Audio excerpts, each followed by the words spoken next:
So, hello everybody.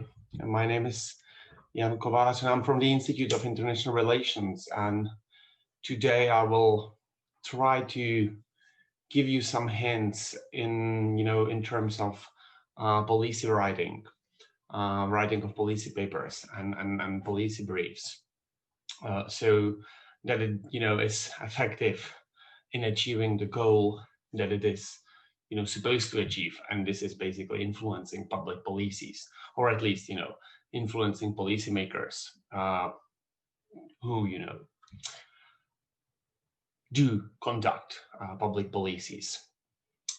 This is gonna be some kind of a introductory workshop. Well, it's not a workshop really, some kind of introductory lecture on policy writing. But as I believe we will all meet each other again during the Future European Leaders Forum, you will also have space to ask questions on this, on this presentation, on the lecture that I'm recording for you. If you have any comments, questions, concerns in the meantime or during watching my presentation, my lecture, feel free to write them down, and you'll be, as I said, you'll be able to ask them, or ask me later. So basically, this presentation will follow a kind of simple outline where we first I will first briefly discuss what policy writing is. So basically, a very brief introduction into what policy writing is. I will just distinguish some of the main types of policy publications, but without really going into detail, because this is not the crux of policy writing. Obviously, there is a multiple of different formats and different policy publication outputs, and there is obviously not a fixed format for them, fixed outline, fixed structure. They vary from field to field. So we'll just very briefly discuss those issues, and then I will move on to discuss the general structure of a policy publication, whatever kind of publication it is. Just a general structure. So what are the main aims? What are the main goals of policy writing? And after that, or before doing before discussing the specific one specific format of policy publications, and this is the so-called policy analysis model. This basically, if you look into research on policy writing, there's plenty of different policy analysis approaches, and one of them, probably the most widely used, let's say, is the so-called policy analysis model. So we'll discuss the main sections of a policy analysis model, which basically also in detail structure the policy individual policy publications. So they basically the policy analysis model tells you about how policy publications should be structured, and what within these individual sections of policy publications, what should be discussed within each of these. At the end, I will just discuss what kind of evidence you should be using, what kind of data, what kind of sources. And this is not a librarian-based lecture, so we'll not get into details of how to get those resources. But obviously, what I will discuss is what types of data, what types of evidence, what kinds of sources you should be using when writing policy publications, policy reports, whatever they are. And well, at the end, I'll just basically mention some of the aspects. I'll just give you some tips on where to start writing, and some other tips on writing policy publications that I gathered. Based on the knowledge that I gathered during during what I do at the Institute of International Relations. So basically during my cooperation with the Ministry of Foreign Affairs, as the main policy work that I do is either directly focused on or directly submitted to the Ministry of Foreign Affairs, or it is more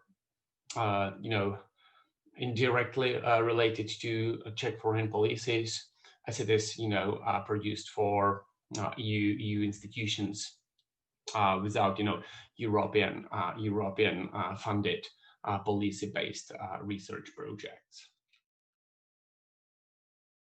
I'll probably start with the general question: what is policy writing? And clearly, policy writing is quite different from traditional research writing. So if you're a scholar, or if you work in the academia and you do publish research-based scholarly articles, chapters, book chapters, the writing style and especially the writing goals are slightly different, right? When it comes to academic scholarly writing, it is about conducting original research where you try to address usually try to address scholarly community, even though it would be great to address the entire public or the policymakers as well. The fact is that quite often scholarly and academic research is primarily read and used by other scholars, other workers at research institutions. So the audience is slightly different. Obviously, the type of writing is also slightly different. It tends to be more, I don't want to say technical, but the language is more focused on the audience who are specialists in your field. Quite often, it is your specific field that you talk to in a research-based publication, in a scholarly publication. So these are the colleagues that you may know by name or in person from other countries as well as from your country. And you quite often use this, let's say, jargon, research-based or scholarly jargon of specific theories and so on. So that's also one of the main ideas, that scholarly research is very much theory-based. So we should quite often it tests theories, it tries to develop new theories, and so on and so on. But the theory aspect of research-based writing or scholarly writing is quite clear compared to policy writing. Now, when it comes to policy writing, it is very much advocacy-based, right? So advocacy means that you are advocating for something. It doesn't mean it's not research per se. It doesn't mean it's subjective. No, it does not at all. But it is a advocacy writing. So you're trying to advocate for a change in public policies. Therefore, it's policy writing, right? So the aim is really to make changes to public policies, or to influence public policies, to influence policy making, specific laws, specific regulations, specific public policies, be it in a more social sphere, I don't know, healthcare and so on, or in a more foreign policy or international politics sphere when it comes to, I don't know, migration policies, development aid related issues, and so on and so on. And because it is advocacy based, it also talks to quite different audience, right? So the audience is not your colleagues in your field or specific subfield. Rather, it is the practitioners, right? Policymakers, and those who are around the policymakers. So you typically would have as consumers, you would typically have legislators, ministers, but even more often than those top level policymakers, it will be legislator staff, legislator aides, and quite often it's going to be civil servants working at the ministries, obviously under the minister and the top level decision makers at any ministry. You got a network of civil servants, and those are obviously the ones, this is the audience that you're trying to address quite often in your policy publications. Last but not least, you can quite often also talk to other advocacy organizations such as think tanks and so on, because they may promote your cause. Sometimes it is even commissioned by think tanks or directors of think tanks.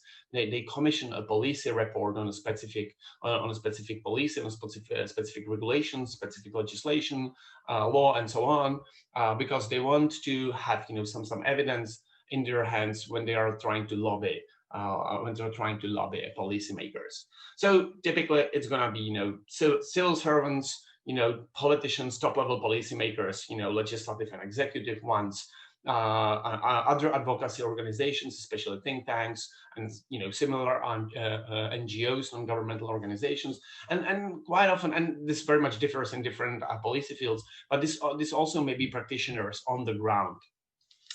So when speaking about welfare state or social policies, you may even address particular social workers on the ground when it comes to assessing which measures in practice work better when it comes to addressing poverty, addressing schooling of people from specific communities or minorities, and so on and so on.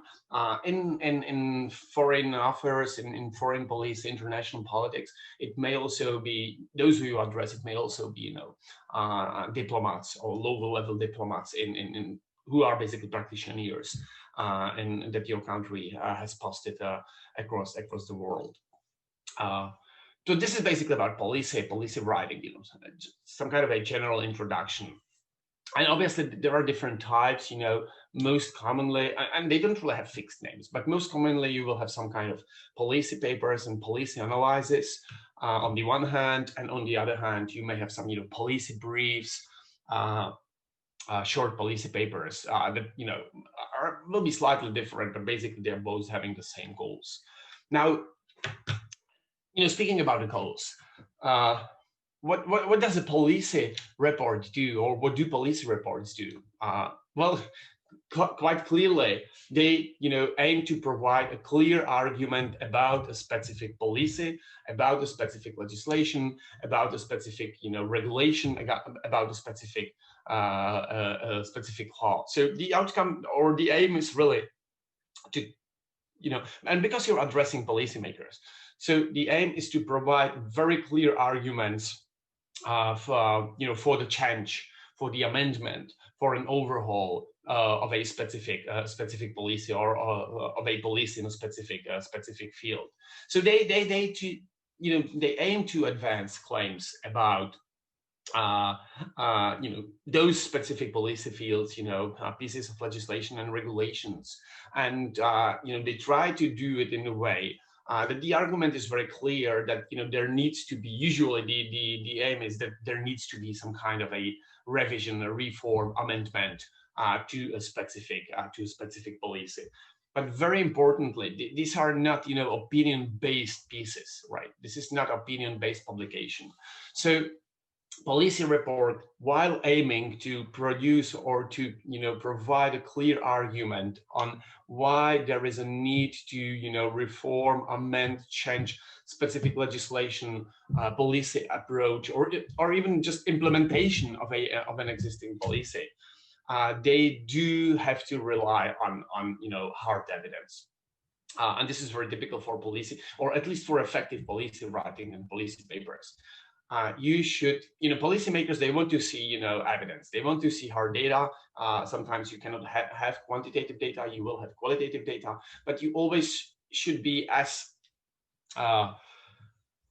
strong as possible, as rigorous as possible when it comes to, providing concrete evidence for the change that you advocate for, or your policy paper advocate for. It's probably even wrong to say that you advocate for, because typically, and as I said, policy writing is not opinion-based. That's a crucial distinction. Obviously, scholarly writing is not also opinion-based. Journalism is opinion-based. You may have, commentaries produced by scholars and so on. They are opinion-based, right? But policy writing is should be very much evidence-based. So, all the claims that you do should, stem from your analysis, stem from the analysis of existing data, stem from the analysis of a failure of existing policies or a failure of implementation of existing policies. So they should be evidence-based. And they should be supported by evidence facts data. They're not personal opinions, which also means very practically, and we'll probably return to that. I say you will not really see very often that there is first person style of writing. It's not like I do advocate for, I would propose a change based on the analysis. I would propose a change of a legislation in this, any specific field. Because this first person I style of writing evokes this kind of opinion based character of the given publication. So what you will see is that based on the analysis, there is a need to change a specific law, to change how a policy is implemented. Practical issue.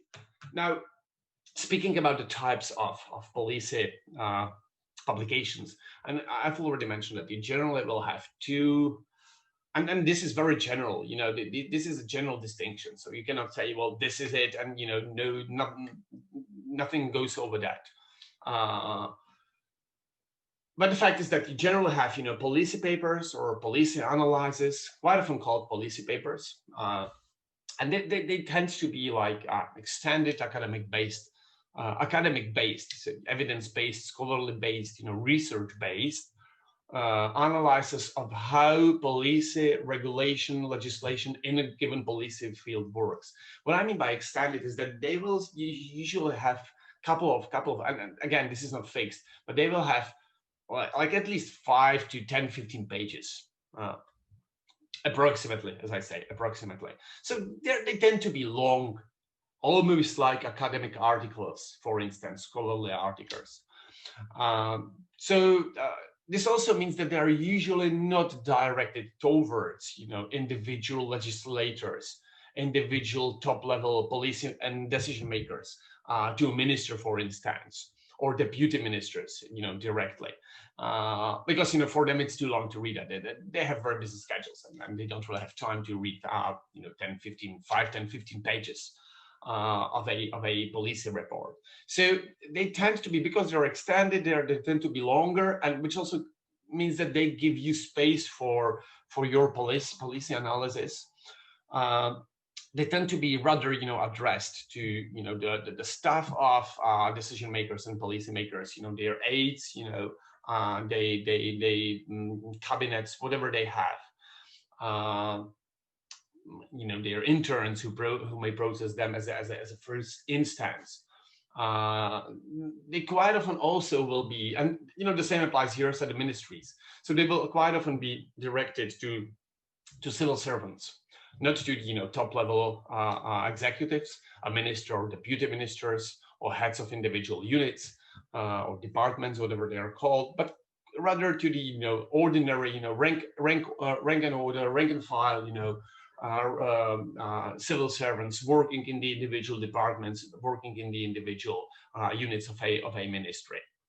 They will also quite often, and I have already mentioned it previously, be directed to other think tanks, and other advocacy or non-governmental organizations that may either commission, them, or workers, or employees of which may just read them to support their own policy advocacy work. And last but not least, they may quite often be, and I mentioned this previously, directly relevant for the practitioners in the field. But this is going to be more common in the field of, let's say, those domestic public policies, I don't know, social welfare policies, health policies, schooling, housing related policies, and so on, rather than to foreign policies. That is, the field where I hope to have some experience. But even so, or even having said that, sometimes they may be also directed, or at least pieces of those policy papers, policy analysis may be directly related to or directly focused on influencing the practitioners in the ground. So those people who work at the embassies, probably again not top level diplomats there, but the ordinary employees of a embassies in certain countries. And now on the other hand, you will have those policy briefs, and quite often you would have disputes on how long they should be, but quite often policy briefs should be like 1, 2, or 3 pages long. So they should be quite short, right? They try to achieve the very same goals as policy papers, but the idea is to achieve this as shortly as possible. So they don't give you scope for, they don't give you space or scope for, they don't provide scope for a huge, detailed, far-reaching analysis. But rather, you just have to state, this is the policy problem. This is how policy fails to achieve that given or to address the given policy problem, and this is what we recommend or propose as a solution to the given to the failure of the given policy to address the existing policy problem.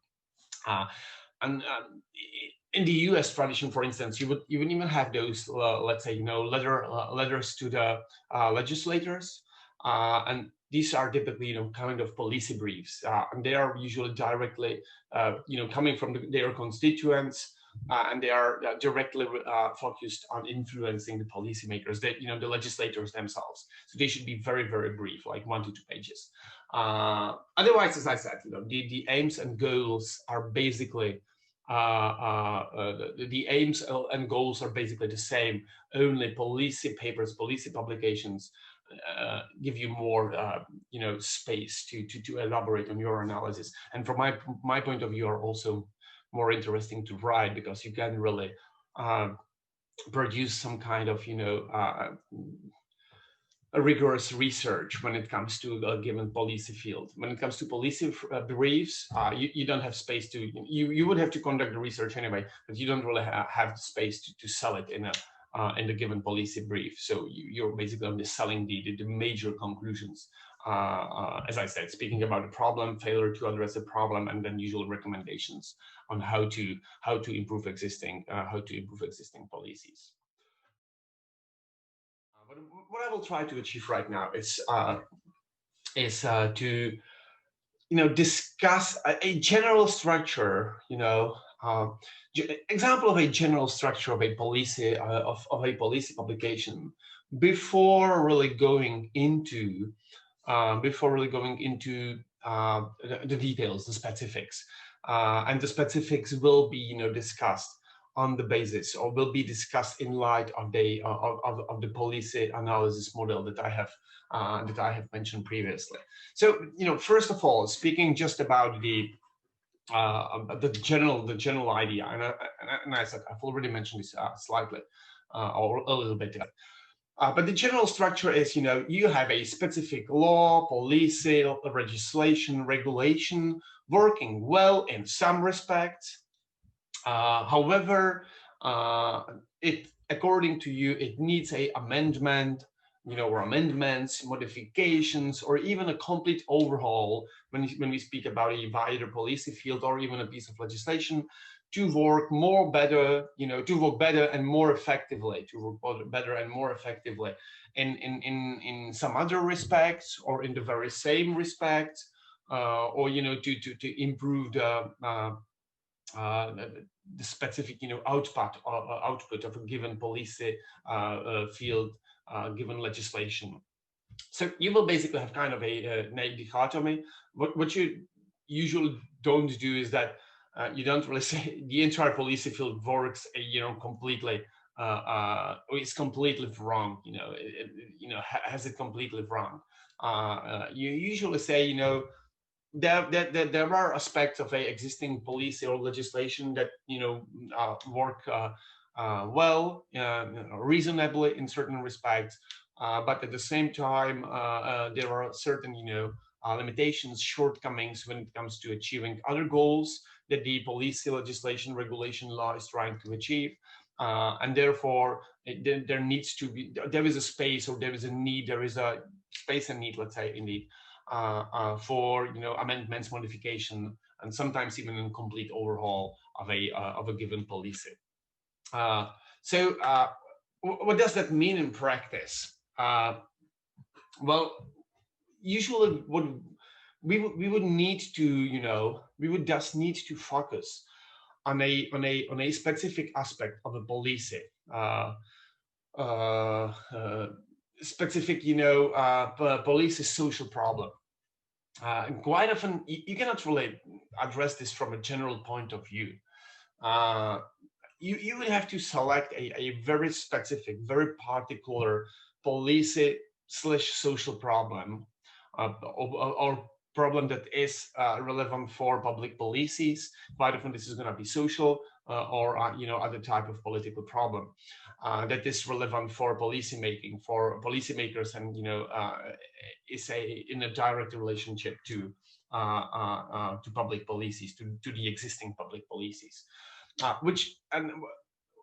This basically means that you will need to, what you cannot do is to assess the entire policy field. I don't know, healthcare.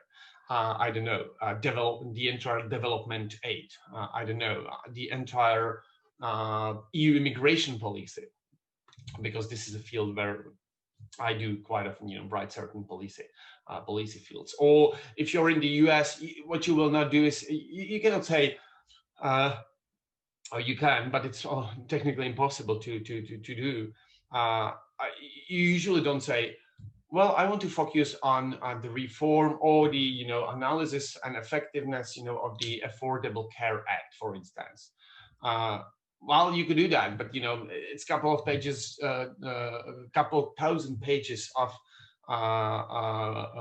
couple thousands of pages when it comes to just knowing the policy itself, not really analyzing it, just knowing what is it about, which tells you that you would not ever be able to write a reasonable policy paper on how to change it, because it would just be too broad, too far-reaching. So quite often you usually, or quite often you normally do select a existing specific public policy-related social problem that somehow deals with one aspect of existing policies. So when using the example of, let's say, EU immigration policy, because when it comes to the existence of the Schengen space, EU member states, they have shared a lot of competencies in the field of immigration, at the EU level. So there is a huge sharing and pooling of national competencies at the EU level when it comes to immigration. And you cannot really say, well, I want to address the entire field of immigration. Does it work effectively? Does the policy in the field of immigration at the EU level works effectively or not? But what you will have to do is you will have to focus on a very specific, very specific policy field, policy issue, policy problem. So you may, for instance, ask about, legal migration, or, the operation of the so-called blue card scheme, which is a EU scheme for attracting high-skilled workers, similar to the US green card scheme. Or you can ask, how effective is the system of border control, because you have national border authorities, guarding the external borders of Schengen, but at the same time they should be, helped, or their interaction and cooperation of national border authorities should be strengthened by or through the activities of EU agency, the Frontex, or the European Border and Coast Guard Agency. So you may ask, how does this, division of competences between the national border guard authorities and the European Border and Coast Guard, how does the division of competences between these two levels, make the existing policy on border protection effective? Or you may ask, on how effective is the return policy? So are the people who are issued a return decision, those who are not illegally present legally present at the EU's territory, are they really, eventually, deported, returned to their countries of origin or transit, or are they not? So you would usually do this, focus on a very specific, aspect of a existing policy field, of a existing policy, so that you can thoroughly analyze. Based on the existence of a problem, you can thoroughly analyze how the existing policy fails or does not fail to ensure its aims and goals, and then propose recommendations on how to improve existing policies. So, and this, what I just mentioned basically also structures the typical policy papers. So what we need to do first is that we need to show that there is a policy relevant problem, in practice, that there is a problem, policy relevant problem, socially relevant problem that exists. Otherwise, it makes no sense to analyze it. Right? If policies are, working quite effectively, there is no problem. There's no problem whatsoever, no social and policy relevant problem whatsoever. There's no need to change the existing policies, right? And even more importantly, what you need to do is you need to show that the problem is serious. In some way, it has important public related consequences. It is something that really is problematic in the eyes of the people or in the eyes of the policymakers. That it is something that needs to be addressed. Otherwise, again, you don't really have cause for writing the policy paper, policy analysis. So the problem needs to be there. It needs to have serious repercussions and serious consequences. And only if you have these two, and this is what you basically do as the first step, and I will get to that later on, but this is basically what you do as a first step. You need to identify the problem. You need to argue that the problem is serious, is having serious consequences. And I can give you example very easily. During the EU refugee and migration crisis, there was clearly a problem that the Dublin rules that regulate where third country nationals, in which EU member states, third country nationals can apply for international protection, so asylum or subsidiary protection.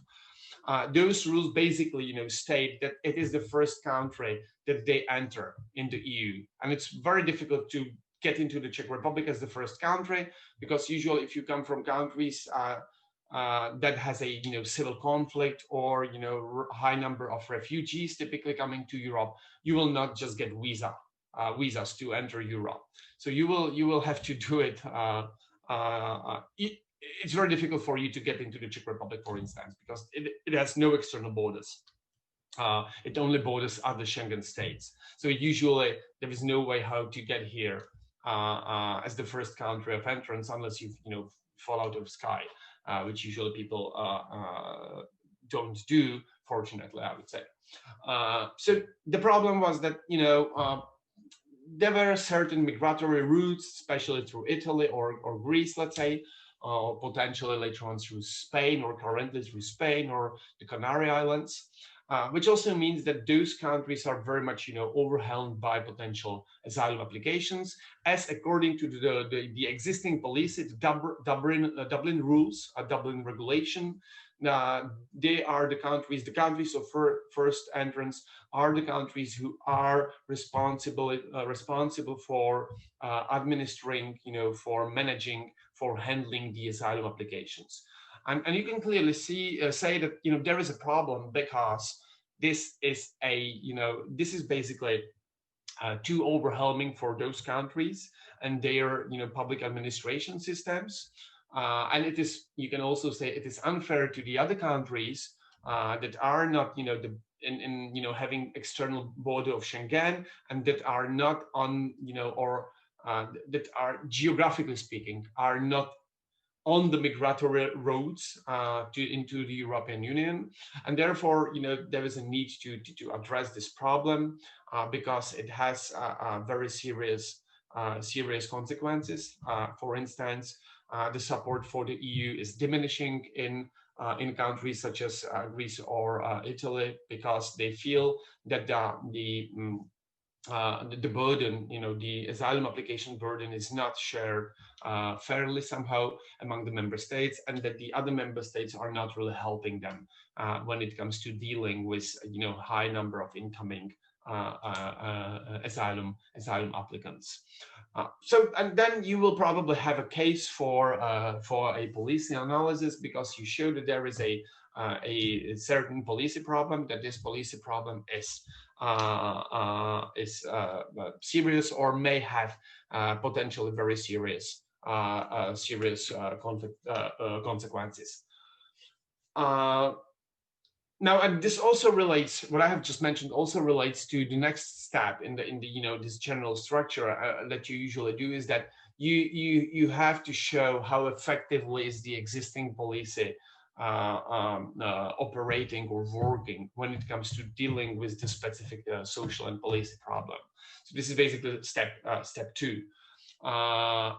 And this is where you need to involve your first step of analysis, because you need to show what are the aims of a policy, whether the aims are reasonable, the policy aims, policy goals were set reasonably in a good faith, for instance, and whether the existing policies, for instance, the Dublin regulation, the Dublin system on identifying which EU member states is responsible for asylum applications, whether the existing policy, the existing system is really working effectively in addressing the potential problem of, let's say, unequal distribution of burden stemming from the number of asylum applications.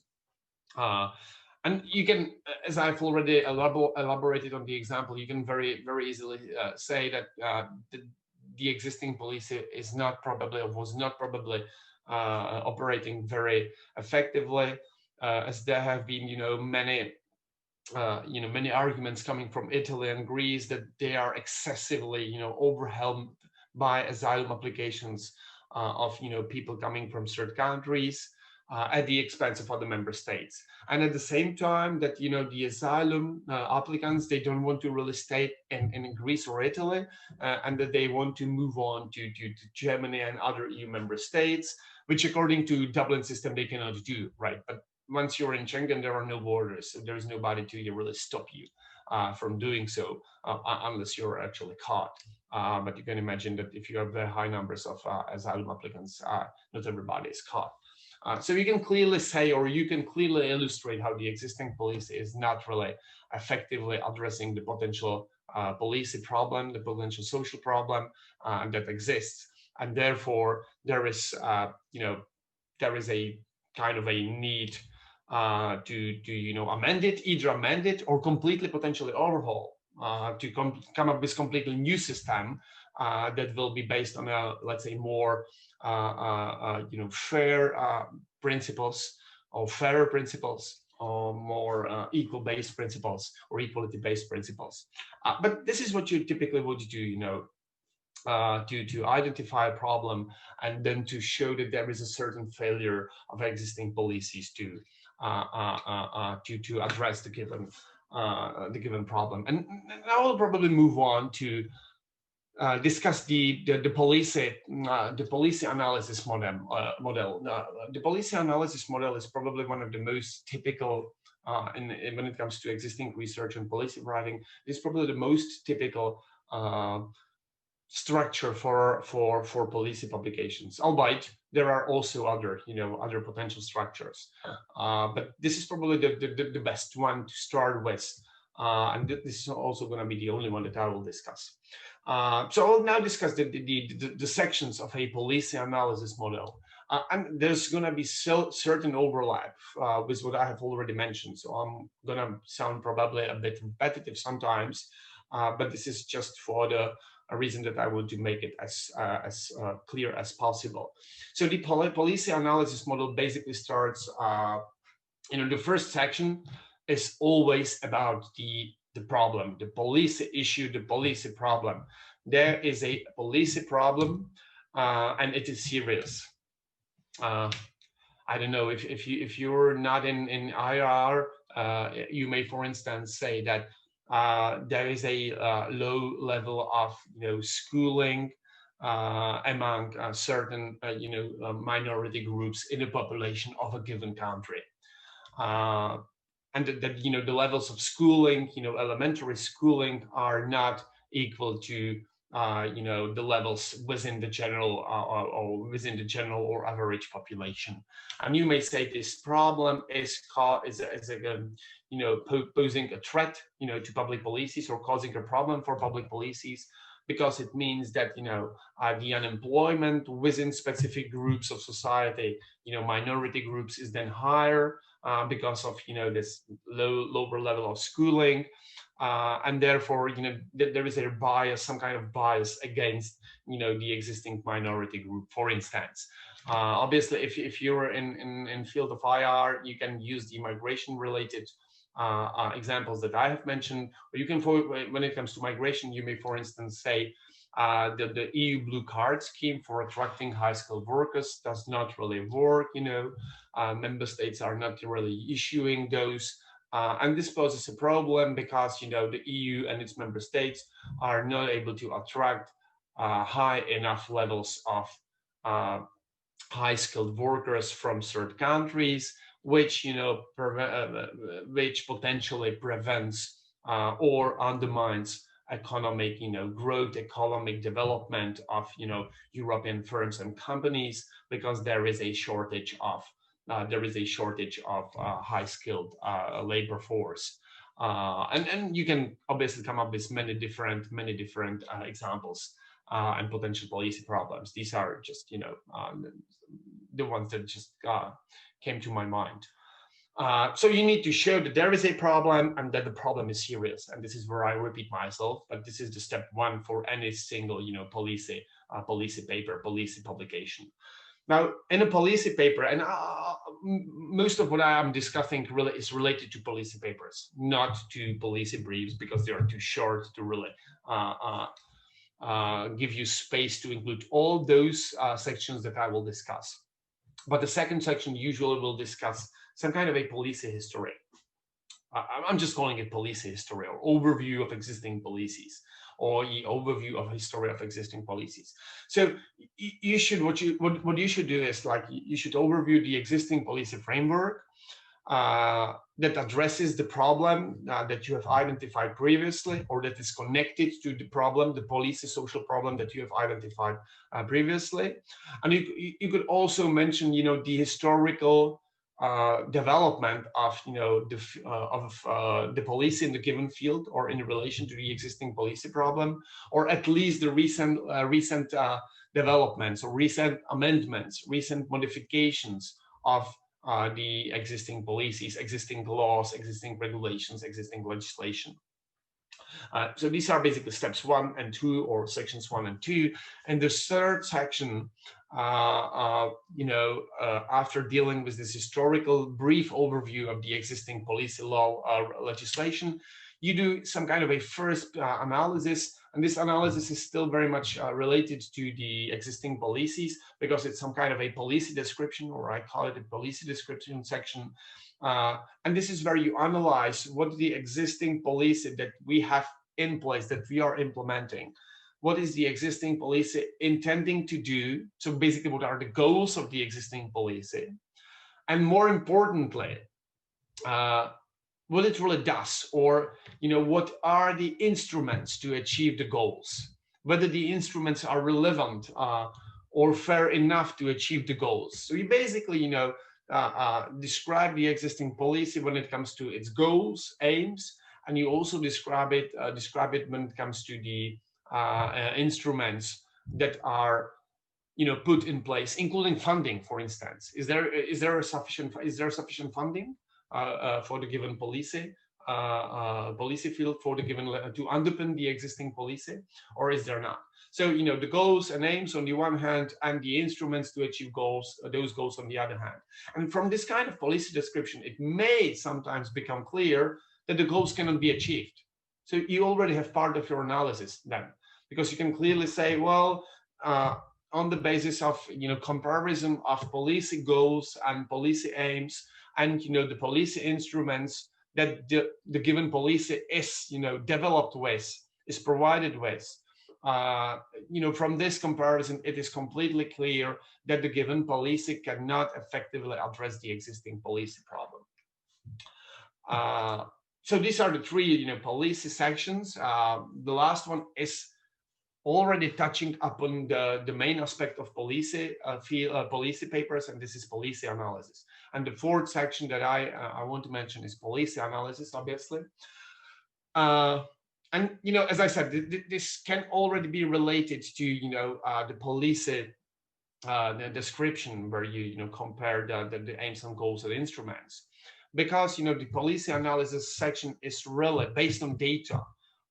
Based on existing quantitative or qualitative data, based on existing evidence, should be assessing or evaluating or investigating how well is the existing policy addressing the problem at hand, the social problem, the social policy problem at hand. So basically this policy analysis section, this is the meat and bones of a policy publication. This is the crux of a policy publication. So here you may ask once again: is the policy existing policy setting goals and aims in a faith, in a good faith? Is it setting reasonable goals? Are those goals achievable in the first place? Once again, you can draw on this comparison of policy goals and policy instruments that you have already conducted in the previous steps, and you can, based on data, for instance, insufficient funding, you can show that the policy instruments cannot achieve the goals in the first place, and therefore, for instance, there needs to be more money invested in that. I don't know, I can give you the example of a European Border and Coast Guard, the Frontex agency. It should obviously be helping providing a good environment for the operational cooperation of national border authorities. So their activities should be integrated or facilitated. I would primarily say facilitated by the operation of Frontex. Frontex can not only provide technical capabilities, but sometimes even staff to help national border authorities to guard, to patrol the external border of Schengen. Now, during the EU refugee and migration crisis, it was very clear that Frontex is extremely underfunded, right? Frontex does not even have these technical capabilities, at least not enough of them, because of this underfunding, right? So one of the outcomes based on the policy analysis was then there is a need to increase funding for the European Border and Coast Guard Agency, Frontex, so that it can effectively facilitate operational cooperation of national border authorities when it comes to patrolling the external border of Schengen. So it was very clear that the goals and the instruments, they mismatched. There was simply a mismatch, between these two. But this is what you do in a typical policy analysis, and this is also where you very easily can draw on existing hard data, quantitative data. You can compare funding provided to EU agency as compared to, I don't know, US border guard, border patrol authorities, or border patrol authorities of other third countries.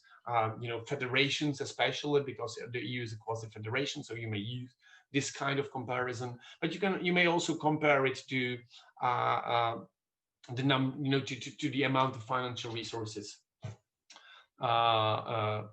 available to other EU member states and their national border and coast guard authorities. And you see, this is very basic to have very specific data you can draw upon. So, you know, in this policy analysis, the meat and bones section of a policy report, what you basically do is, you know, evaluate of how successful the existing policies, existing laws, existing regulations, existing legislation are when it comes to addressing the social problem that you have identified previously. And obviously the most important question, and I will touch upon that even later on, is how do we know, how do we prove that? And this is very simple, or at least in theory. In practice, it's not that simple, obviously. But you need to provide data, you need to provide evidence, you should try to be as impartial as possible. But you cannot just, you know, spill out your arguments. You cannot just, you know, spit them out, you know, or spill them out, or spell them out. You just will need to base the arguments that you are putting forward on the analysis of, you know, data. You know, you need to underpin them with specific evidence. And you can clearly have, you know, quantitative as well as qualitative data. Quantitative are the best for the policymakers, obviously, but they are more useful or available in specific policy fields than in others, obviously. Quite often, you know, foreign politics, foreign policies, international politics are chronically known for lacking, you know, quantitative data. But today there is more and more data available because of the existing archives, you know, collection of specific statistical data, and so on and so on. So your arguments really here need to be underpinned by, you know, by evidence, by the analysis of data. I have made one example of, you know, is there enough funding, for instance, or is the social problem at hand getting any better after a specific policy has been implemented, after a specific regulation was put into place, or is it not getting any better? And then you can clearly see that there is potentially some kind of a failure of existing policy if the problem is not getting any better. Now, also, you know, also the policy analysis is basically the meats and bones of your or any policy publication, any policy report. The next most important, or probably even as important section, is obviously the section of recommendations. So at the end, based on the previous analysis, based on the analysis of data, based on the evidence, and therefore based on your arguments that you have made on this basis, you should, you know, very explicitly, very concretely and specifically, you know, mention how the existing policies, how the existing regulation, law, or legislation should be changed, should be amended, should be even overhauled, you know, should be completely replaced by a new, or how implementation of a existing policy should be, you know, amended and changed in order to achieve the goals, in order to achieve to address the existing policy or social problem more effectively. And again, I've already mentioned this, but you know, you don't really use this "I recommend," so the first person writing style. What you really do, you know, is that, you know, you speak in this neutral term based on the analysis, based on the existing data, based on the existing evidence. There is a need for the policy, for the implementation of a given policy. There is a need for a specific legislation to be adopted, change, amendment, and so on. So what you do is you say, not I recommend, but in order for a policy to work better in a specific field, relevant policymakers and decision makers should consider amending the policy, amending the legislation in a certain very specific way. So you should not be really, you know, you should be as specific. You should be as concrete. You cannot be vague here in the section on recommendations. And you should usually have, as I said, very specific and, you know, a limited number of, you know, very specific recommendations, so that they are persuasive. And the recommendations should very clearly and this should be clear after reading your policy analysis and recommendations, that they are related to the analysis, that they basically stem from the analysis itself. So this is quite often where your policy paper ends. You may, but you also may not have to add conclusions. They're very optional. Some of the policy publications do not contain conclusions, but if they do, you somehow remind the policymaker of a big picture, of the big picture, the picture of the existing social policy problem, the failure of a policy, and the analysis of the failure of the policy, or the data related to the analysis that underpin the failure of the existing policy, and that's basically it. And then you can very clearly mention, and therefore there is a need to make a change on the basis of recommendation we have provided elsewhere in the paper. So you basically, this is one of the, as I said, conclusions are really not mandatory in many policy papers. But if you do include one, this is basically where you start. What you also may do in your conclusions, and it is reasonable to do, is that you should address and rebut potential counter arguments, or caveats, potential counter arguments, caveats, alternative interpretations, and reservations to your finding or recommendations is another issue that you should discuss. So you should try to address and rebut, counter arguments to your recommendations, to your proposals. You should mention what caveats your analysis, suffers of. That there may be potential, alternative interpretations, and you may also mention some, reservations to your findings. For instance, I don't know, to your recommendations. I apologize. For instance, I don't know, you can mention that, you're implementing your recommendations would mean a, very extensive, financial investment into a new policy. Because you would propose to establish a new agency that would be monitoring whether provisions of free trade deals that the EU has signed with third countries, whether such provisions are in practice obliged with by those third countries, for instance. And this will also mean to providing a huge investment or funding for this new agency and hiring a lot of employees. And these are basically reservations that may make implementation of your recommendations a bit less likely. You should also discuss the implications of your recommendations, their feasibility. This is something what I have just mentioned.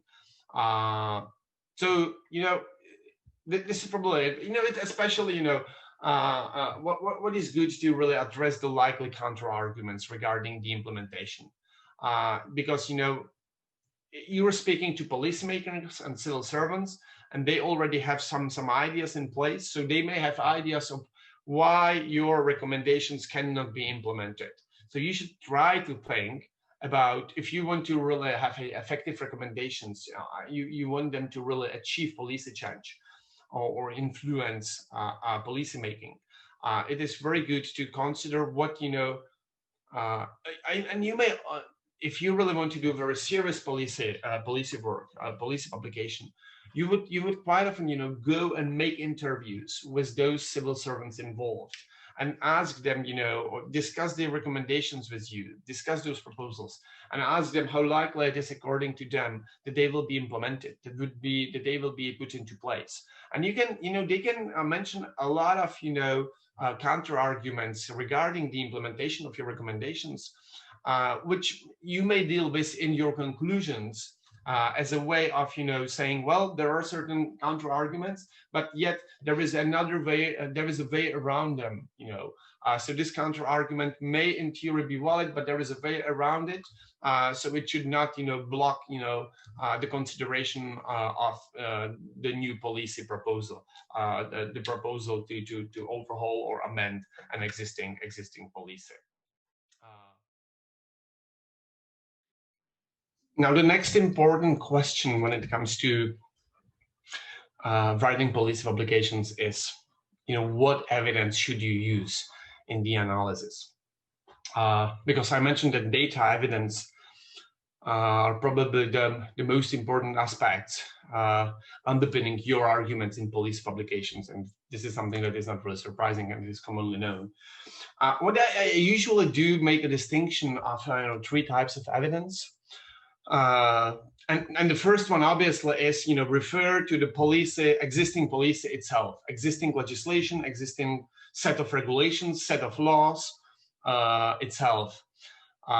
So what you do is you have to find the existing policy, the existing legislation, the related government documents, the related government analysis that led to the an approval or adoption of such a law, such a policy, such a legislation.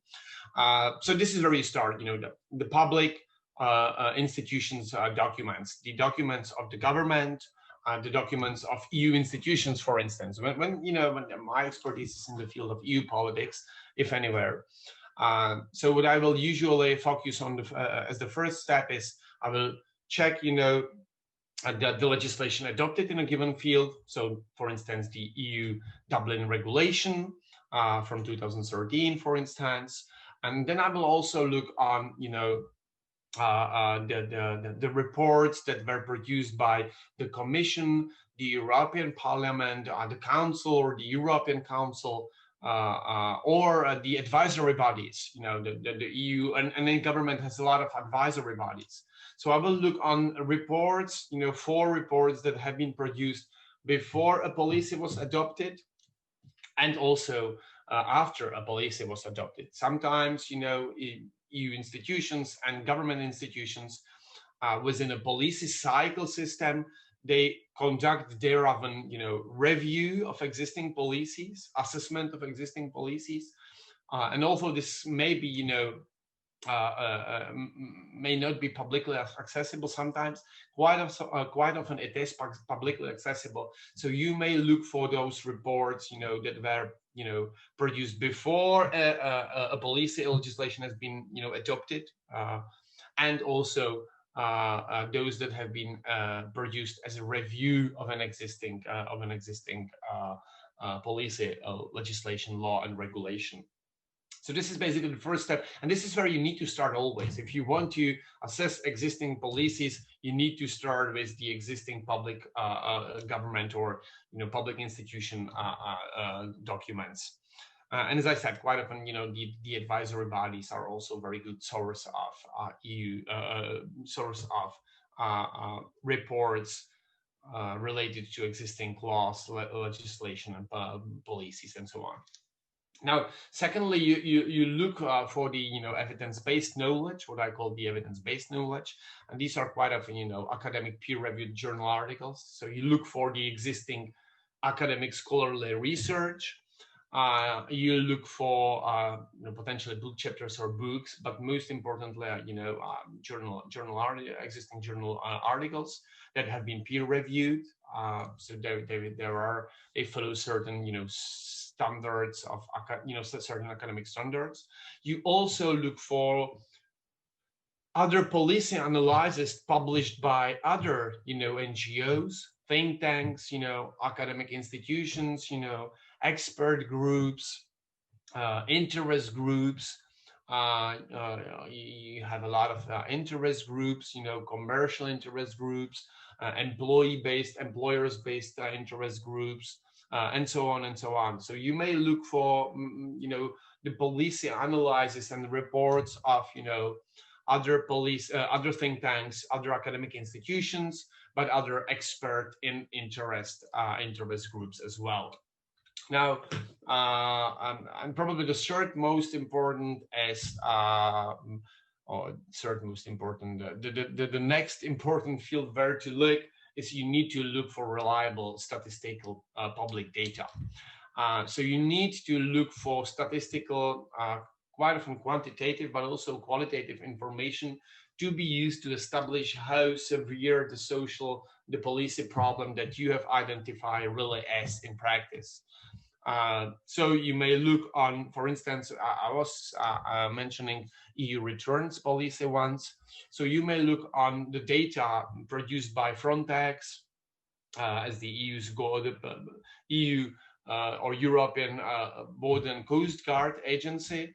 So you may look on the data produced by that agency when it comes to the data on how many of the people who are issued a return decision, third country nationals that should be returned, removed or deported from the EU's territory, how many of them are really in practice reported and removed by the member states or by the Frontex itself, because Frontex itself can organize also those return flights and return journeys. So this is very you usually will have to look for the data of relevant public institutions. Again, governmental agencies, statistical offices. When it comes to the EU, you can look on Eurostat as well, the statistical office of the EU. But you need to really collect reliable, and this is important, reliable public statistical or non-statistical data to be able to underpin your policy analysis, to be able to underpin how an existing policies are failing in addressing the existing policy problem. And this is also how you use the data. You either establish a seriousness of the existing social policy problem as the first step, or you also based on the data, what you do is that you evaluate whether the existing policies that are in place are achieving, or existing policy is achieving the results it is aiming to achieve based on the analysis of existing data. So this is basically the three types: the policy itself, the evidence-based, scholarly knowledge, and the reliable data of public. Quite often they are just going to be collected by public and government institutions, indeed. Very importantly, when it comes to using sources, is it do not let existing other policy analysis to hijack, to take over your own paper. You should use, and it is advisable to use previous policy analyses to support your argument. Existing policy analysis in the very same field to support your arguments, but never to really replace or to make your own arguments. So a simple test for this is like, do you quote and rely quite often on one or two other existing policy sources, existing, older policy analysis? If you do, this should be a source of concern for you, really. Because then, as any policymaker will ask, why should I read this policy analysis when it's referring to another one? Why I'm not reading the other one? Where is the added value of writing a new one? So don't let existing policy analysis that you're using as a source to hijack, to take over your own policy publication, policy paper. This is something, it is kind of clear, but this is something really you should not allow to happen. Now, a few concluding remarks.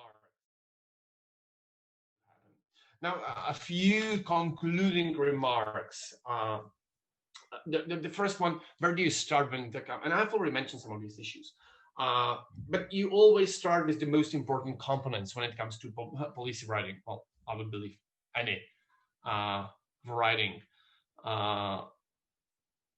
at least research-based, and policy writing. I cannot speak of writing of a novel because I would probably not be able to write one ever. So anyway, but you always start with most important components. So the first one obviously is the policy social problem that you want to analyze, that you want to point to, that you want to say, or that you want to use as a underpinning of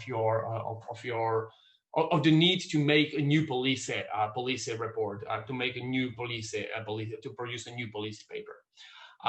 So you always should start with the policy problem, the social problem. You should start with knowing what the problem is, as as good as you can, as thoroughly, as deeply as you can. You should look for the information about the problem, because this will very much structure the remainder of your policy publication always. If there is no problem, there's no need for policy publication, and there may be specific, aspects of a given policy problem that you will select one of those to focus on in your policy publication, and therefore it will very much structure the remainder of what you will write and what you will do in future when it comes to writing out the policy publication. So always understand the social policy problem at hand as good as you really can, because really this will help you start thinking about, for instance, the outcomes of a policy, of outcomes that a policy tries to achieve, and the way of also measuring those outcomes that the policy is achieving or is not achieving.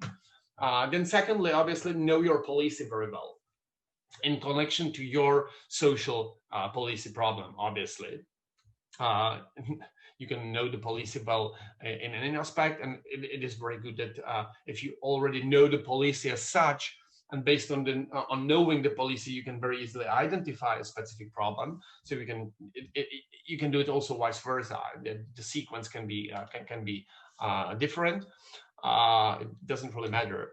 But really know your policy, know your problem and know your policy well. These are the most important aspects, because this is where you start even thinking about writing the policy publication.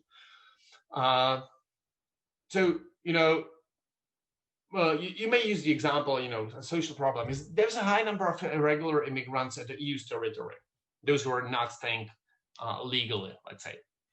Now, there's a problem. Now, the policy, which policy does address that, or what policy addresses the problem you're dealing with, the problem at hand? And you clearly say, well, it is a immigration policy, right? It is asylum policy, because quite often those irregular immigrants are rejected asylum applicants who have not returned to their countries of transit or origin. And it's also visa policies, because until 2012 or 2013 or even 14, the highest number of irregular immigrants on the EU's territory were those who were visa overstayers. They just had visas for, I don't know, a tourist visa for 3 months, and then they never returned. So you will have 3 policy fields focused on that. Obviously, they are all interrelated: immigration, asylum, and visa policies. And now, based on which aspect of a problem you want to analyze, whether this is the one related to visa overstaying, or non-returned asylum applicants, or those who illegally cross the external border, you will more focus on specific aspects of those policies. So if it's visa overstayers, you will clearly look into how visa policies should be changed, whether individual member states have the same rules on providing visas to third country nationals, whether these rules are rigorous, and so on and so on. If you want to focus more on those who illegally or irregularly cross the external border, you will probably more focus on border patrolling, border protection. So you will probably focus on how effectively Frontex and national authorities are cooperating, and whether there is a change needed to be made. And if you're focusing on asylum applicants who have never returned after being issued a return decision, you will probably more focus on a EU return policy, how effective it is, what should be done, and we basically know that only 30 to 40 people are effectively returned. So what should be done to address this issue so that the policy is more effective and efficient in practice? So you clearly see how knowing the problem and knowing your policy well will very much direct you towards specific aspects, towards analyzing specific aspects in practice. Now, when it comes to and this is basically where you start. Another tip about the analysis itself is, always make sure that the core argument in your policy paper is directly related to the social policy problem that you have identified. Do not speak about something that is not explicitly and directly related to it. Don't do that. That nobody really wants to read that. You have to understand who the audience is when it comes to policy publications, and these are policymakers. So there needs to be, a very specific link, very direct link between, the problem and the arguments that you are eventually doing, and the recommendations that you're putting forward, obviously as well. So this also means that, you should eventually make the case for very specific changes to the and amendments to be made to the existing policies. As it's, your analysis is directly related to that, your recommendations should be directly related to that, and your recommendations should be as specific as possible, and they should also be implementable in practice, obviously. So, these are probably some of the tips for where you start writing. The last one on the analysis is not on where you start writing, but the first two tips on knowing your policy and knowing your social problem very well are probably the most important tips on where really to start writing a policy publication, or not even writing, where to start thinking about writing of a policy publication. And a few tips, a few writing tips to finish this presentation, this webinar, whatever it is. Have a good title as for any publication, but I'm not exactly the best in writing up titles. So, but a good title really quickly communicates the contents in a memorable way, and it's kind of catchy, because even policymakers, and their aides and stuff, public civil servants and people working in public administration, they need something that catches their eyes. Another issue is executive summary. It is, I've never mentioned it previously, but it is always advisable to have a short executive summary at the beginning of your policy publication, because typically this is where policymakers will look first. They will not, and even civil servants, this is where they will look first. Before reading potentially the entire policy paper, they will look on your executive summary. And check the recommendation, check the what the problem is, how the policy is failing, and the recommendations that you do to address the failure of existing policies. Also, some aspects of the policy analysis may be included in a recommendation in executive summary. But executive summaries, they should be short, 1, 2, 3 paragraphs or bullet points, and definitely never more than a page. And they should be, up to a page long. And as I said, they should include the overview of the social policy problem, the failure of the existing policy, and the proposed policy action to actually address it. Now, another viable option, again, these are just tips at the end. So you may, instead of putting forward one set of recommendations, you may consider putting forward policy alternatives. So you don't just, as I said, you're not just proposing one set of recommendations, but you may propose several policy alternatives that would be feasible, that should be or could be implemented to address the social problem, social policy problem at hand.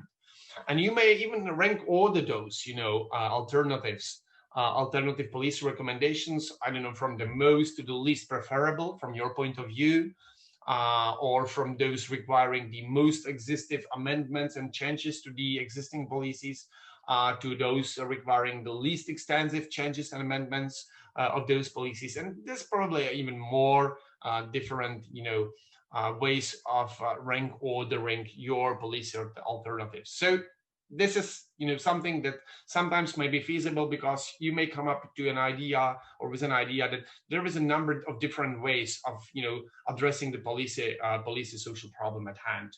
And you don't want to just put forward one. You want to give policymakers alternatives, and also mentioning, the implications, shortcomings, strengths, and weaknesses of individual policy alternatives. Now, when it comes to writing style, this is what I want to mention. Policymakers always prefer concise, jargon-less writing. concise and brief writing, that focuses on the main points. And quite often they would want the writing style have unambiguous implications or findings. So the writing itself, which are obviously not that easy. Is not that easy always. But the writing style should always be concise, brief, focusing on the main points, and it should be providing a very clear guidance on the next steps, on how to proceed in future. In other words, and this is what I'm trying to say, probably, it should be explicit and save time to the readers. So there should be not too much sauce, not too much writing sauce. Really just produce, meat and dumplings, if I should use the Czech cuisine example, and don't give them too much sauce. Also use non-technical language, so jargon-free. Don't go into theoretical discussions. There's no place for those in policy papers, policy reports. Use subheadings to break up the text. That's also advisable. Nobody, policymakers, and pretty much nobody, I guess, likes to read a long, pages and paragraphs of text. So, use headings, obviously, but also subheadings to break up the text. And do not use in-text citations. Do not use in-text citations. Always include footnotes and citations. Always include citations as footnotes, or even better as endnotes, so they do not really disturb readers. They do not disturb readers in the text, but they are, at the bottom of a page or at the end of a policy paper. Now, also when it comes to writing, you should, at least in your head, clearly identify your audience at the beginning.